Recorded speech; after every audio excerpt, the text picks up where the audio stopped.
What up, guys? Focus Motion. Welcome to Monday, May 19th. It is 2:41 p.m. California time. Just got back from the gym. Um, I just want to give you guys a little update about the Op series. It actually ended yesterday. Yesterday was the last day with all the main events. I was only able to play the 1, the 2, the 5, and the 11s. Wasn't able to get any more coupons past that. And yeah, that being said, I was actually able to run pretty well, pretty deep, and made it to the main event, ops dollar main event, I guess, final table. I was first in chips out of 9 people, of course, final table. And I just wanted to play the hand that kind of summed up my exit of the final table. But before that, I kind of want to say a couple things. I'm pretty disappointed with the way I was playing at this particular hand. I mean, I did have rationale behind it, but that being said, there were some mistakes that I made. I mean, I'm not embarrassed about pulling the trigger because I went with my read, but there's certain things that I kind of messed up on, and I kind of want to reflect on it. And of course, granted, I don't really need to tangle with big stacks compared to my stacking on first place. But without further ado, let's look around the table, shall we? So we're over here. We got 41 big blinds. The reason why the big blinds are kind of in bigger sizing compared to the rest of the lines or the rest of the stats is the very fact that I had like at one point I had like 9 tables up, and it got to a point where everything was kind of not microscopic, but it was kind of small, and I wanted to really have the numbers pop out. That was really important to me, which was big blinds, the amount of blinds the amount of blinds they had. So yeah, that was important. So that's that. If you look around, everybody has roughly half or equal to my stack, or a little bit less. We have ace-5 suited. We're in late position. Perfect opportunity for us to steal, and we have a strong hand. So yeah, so that's the plan. We're gonna min raise, fold to us, and we would take it down, right? Um, it folds to power bomb, and he raises. Oh, I'm sorry, he calls, and and this is kind of weird because he just calls. Um, let's look at his stack. Yeah, 29 bigs to start the hand, and in this scenario, I guess there's many different ways you can play it. You can call along and try to smash a flop, right? You could fold, which is, I mean, kind of weak, but still, it's whatever. Or you could raise, which, I think is the best line. Um, Granted, I don't know much about Powerbomb. He actually came to my table at the final table, so I don't know much about him. However, well, maybe I do. I just didn't realize it. 'Cause it looks like we have 101 hands uh, for this tournament. This is based on tournament hands for the current hand. So in other words, you see, for example, I have 340 hands played for the tournament, obviously. So this gentleman here has 101 hands that we recorded. So I guess we play with the guy. We just haven't really paid much attention to him, which is, can happen when you're multi-tabling up to 9 tables, which again, I'm going to address that later. But here we go. So he limps, and I think what the best recourse for this would be to probably raise it 3x, 4x, with the intention of folding out the people behind us and then playing a pot heads up, putting a lot of pressure on the guy too as well. Although I don't know exactly why. I mean, I know why I did it, but I just did the wrong size. I ended up just min raising, which my intentions were to fold on everybody else and play pot heads up. But in this scenario, this just is so weak. I don't even know why I did that. It's just, I mean, I don't know why I picked that sizing, I guess. So, moving along, we fold out the button and the small blind, and we even fold out the big blind too. He calls, which is quite obvious. I mean, he's getting almost 6-1. So yeah, I really feel like if I 3x get free, it gives them a lot of folds, and this time we call it. So flop is 10-8-8. My perceived hand range could be big aces, it could be pocket pairs, um, that kind of stuff. He checks to us, and we elect to fire. Um, I don't hate firing half pot here. We end up firing kind of half potish, which is fine. He calls, and when he calls, it's kind of funny because in my head I was thinking and I think this is what happened. I had a memory, kind of like a lapse of thinking. I mean, obviously, right? You see when you pre-flop, I min raised it, but and also to point out, at the final table, there's only one table left up. I mean, I had all the other tables were gone, so I can't say like I would multi-table even with at the final table, and that's not the case. I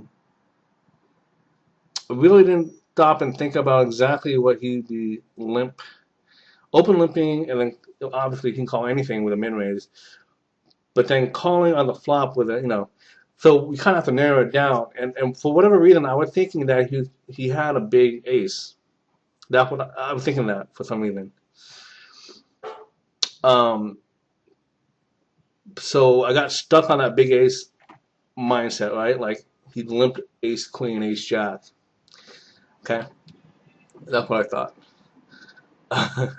So he calls it, right? Turn comes to 4, and that doesn't change anything in my opinion.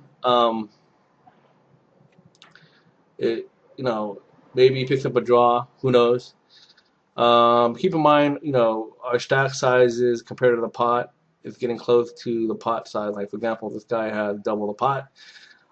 So he checks, and I continue to fire about a little bit over half pot, which is I think is fine for me because I'm representing a pair, a strong hand, right?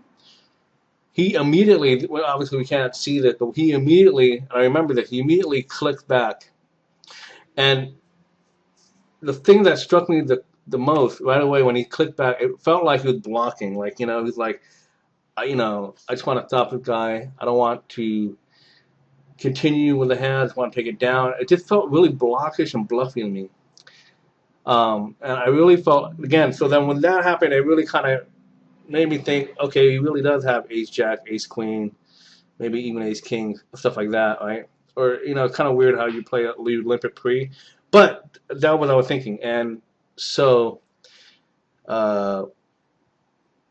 again, he decides. So in that line of thinking, I was saying, okay, well, you know what? I really feel like you do have big ace, and I really feel like making a stand, so I'm going to put a stop to it. And I stick my stack in like a champ. And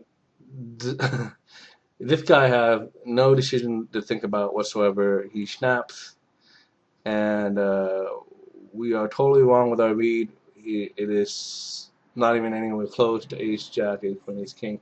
But before we show the cards, I also want to point out this is something where I need to really kind of focus on realizing, I guess, the magnitude, right? Because we're first in chips, we really don't have to play a lot of hands in terms of like getting to like tricky spots. We can pretty much play straightforward, take the standard spots like stealing in the late position, whatever, stuff like that. We don't really have to play. We don't have to play fancy. We don't have to really get too creative, I guess would be the word. All I can say is the only thing I like out of this whole thing is I went with my read.